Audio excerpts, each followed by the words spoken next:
I will survive, hey, hey. Ooh.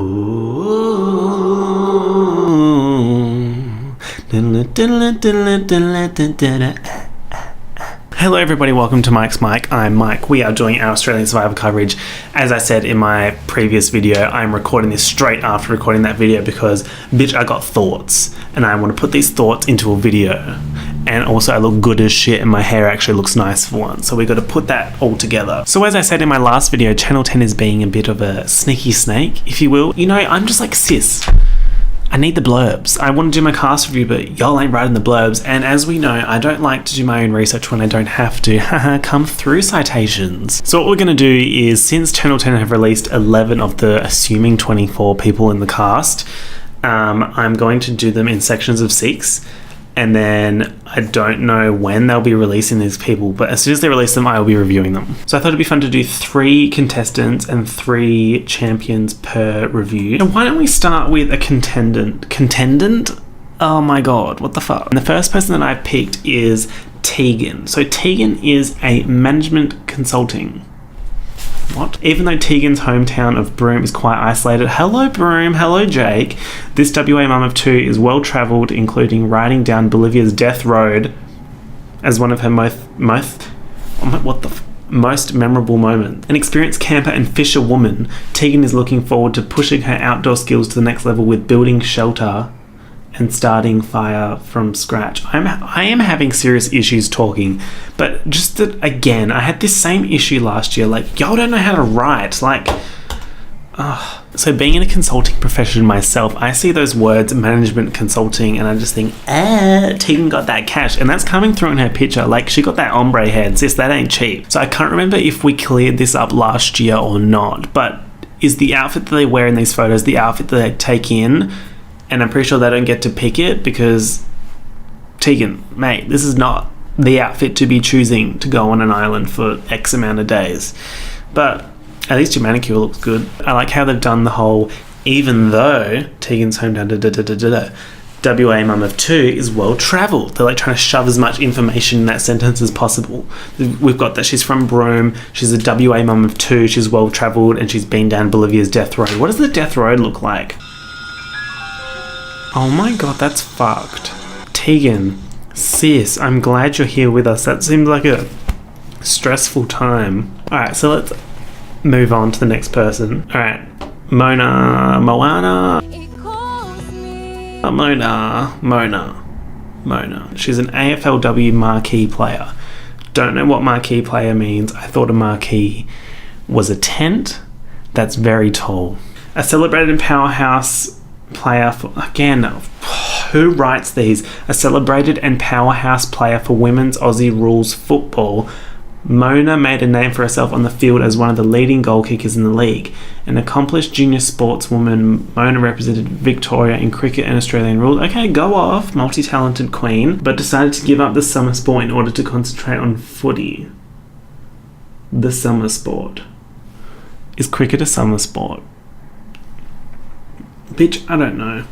One of 14 kids. Mona's family means everything to her. She's the primary carer for her younger sister, Lavinia, who suffers from a rare neurological condition. Oh, that's nice. She seems super nice, but like, Mona, mate, what is this? Did they tell her, like, do the arm?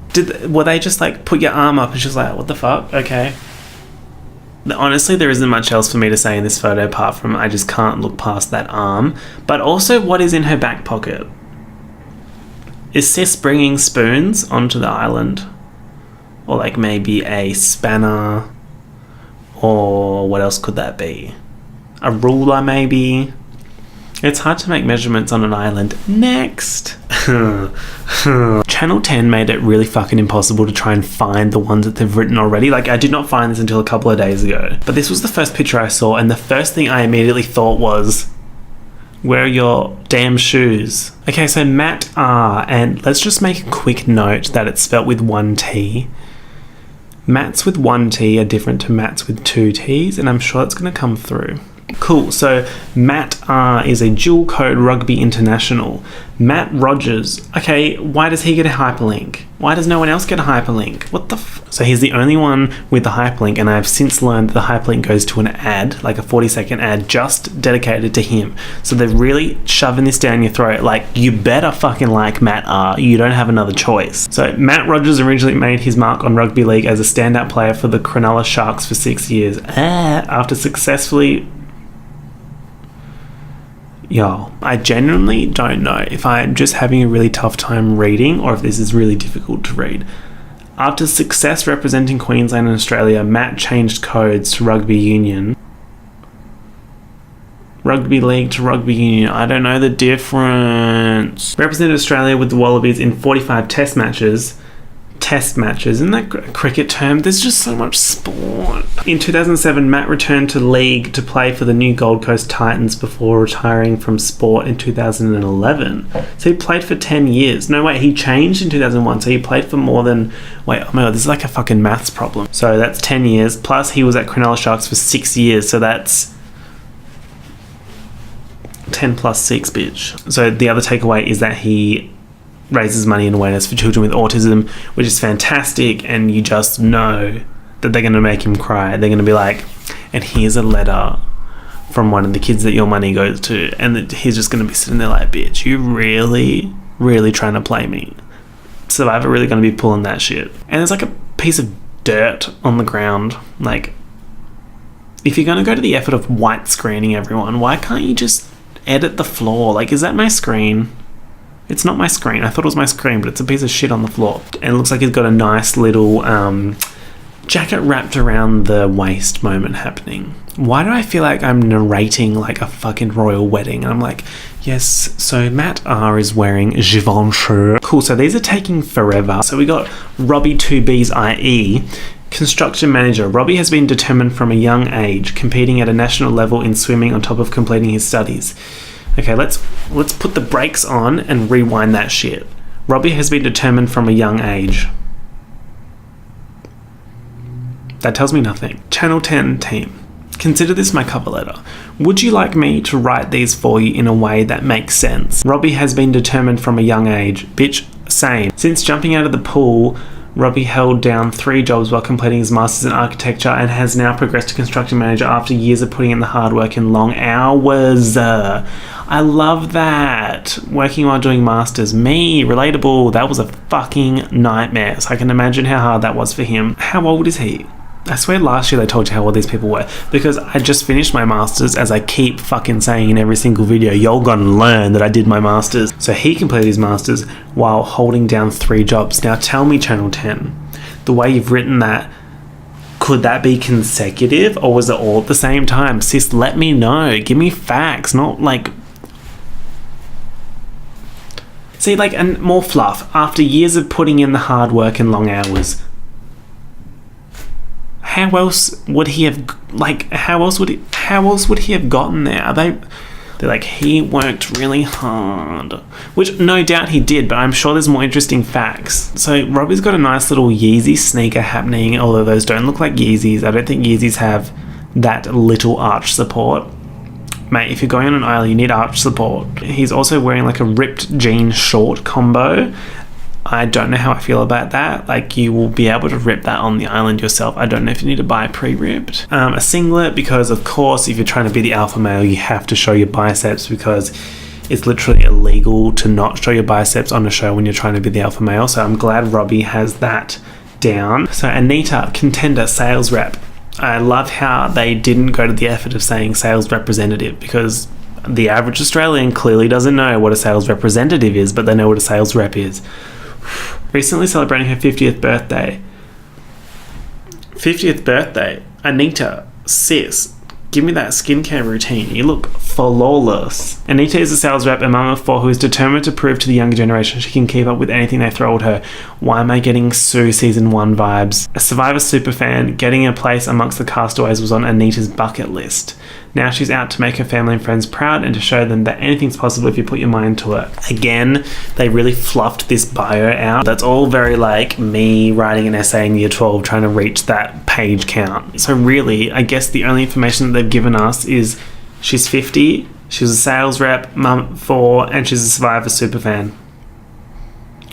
But I love her already. I don't know what it is. I have literally zero information about her, but I just love her vibe. She just seems friendly. She just seems like the type of person that if I like fucking stacked it on the street and I was like crossing the road and a car was coming to run me over, she would like stop the car and like help me get up and carry my shit across the street. That's like a highly, extremely specific situation. What the fuck?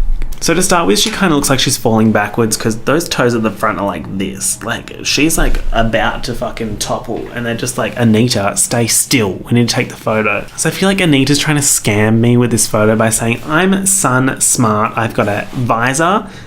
But then she's like also wearing the bare minimum of other clothes to cover her skin. Like, Anita, the sun is no joke. You don't want to get any kind of like skin hoo-ha. So she's wearing a nice tablecloth and she's like draped her jacket. She means business. I guess she kind of seems like Sue from season 1, but like version 2.0, like the new and improved Sue. So I wonder what her big move's gonna be. So to round out this part 1 of 4, we're gonna talk about Damien with an E, former Special Forces Commando. Damien is an Australian veteran from the war in Afghanistan where in 2009 an explosion resulted in him losing both legs. Oh my god, I said that he got eaten by a shark. So it resulted in him losing both legs and suffer one extensive damage. You really chose like the worst sentence to not make sense on. An explosion resulted in him losing both legs and suffer other extensive damage to his body. Does that matter? I don't even know if that makes sense. This shit just confuses me. His commitment to recovery and rehabilitation saw him master the use of his prosthetic legs and go on to compete in 2 Invictus Games. Okay, he snapped. I have 2 legs and I could never do that, so go off. Walk the Kokoda track. What is with people doing dangerous tracks? Like, we had Tegan going down the fucking death road. Now I've got him doing the Kokoda track. Like, you don't have to be adventurous by going down the Kokoda track. Like, you can just fucking walk down to Macca's. That's adventurous. The world is a jungle. Damien is also a best-selling author, actor, and motivational speaker. Okay, Damien's just like ticking all the boxes for someone who's going to come third. Given the amount of promo that they're giving him and Matt, those 2 are not going to win. So I think they're going to come like 3rd, 5th. Cool. Alright, so that wraps this video, part 1 of 4 of Cast Review. Stay tuned for episode 2. It'll come out when Channel 10 releases at least 1 more person, so I can do 6 at a time. If you have comments about the people that I've reviewed, let me know. What are your thoughts? Who do you think is going to win? Is there anyone that you think is going to be like the first boot out of these people? If you like the video, and if you're not subscribed, hit that subscribe button. You know what it is. And I will see you in the next video. Peace out. Stay fresh. Bye.